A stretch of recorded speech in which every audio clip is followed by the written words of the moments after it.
What is the relation between HCF and LCM of two numbers? The product of first number and second number is equal to the product of HCF and LCM.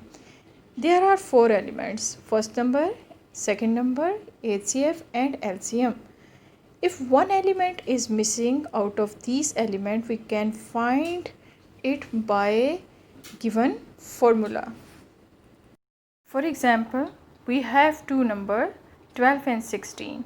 The product of 12 and 16 is equal to 92, and HCF of these number 12 and 16 is 4 and LCM is 48.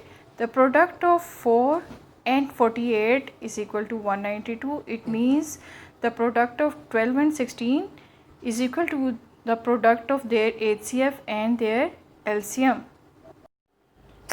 If we have to find the second number, we multiply HCF and LCM and divide it by first number. Then we get the second number.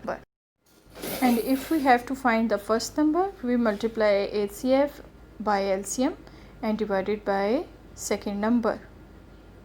Similarly, if we find the HCF and first numbers and second number and LCM is given, we multiply the first number by second number and divided it by LCM, then we get the HCF.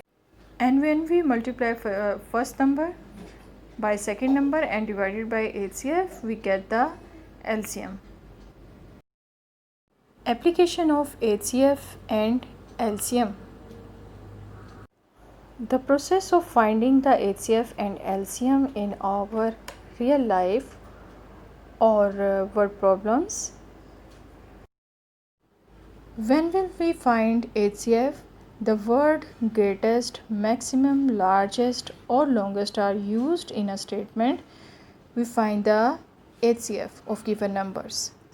And when will we find the LCM? When the words smallest, minimum, least and shortest are used in a statement, then we find the LCM of given numbers.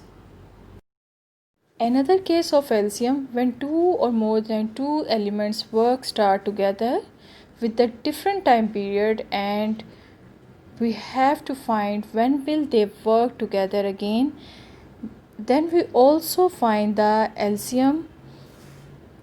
Question number 6 and question number 9 of 3.6 are the example of this kind. Here we also find the LCM.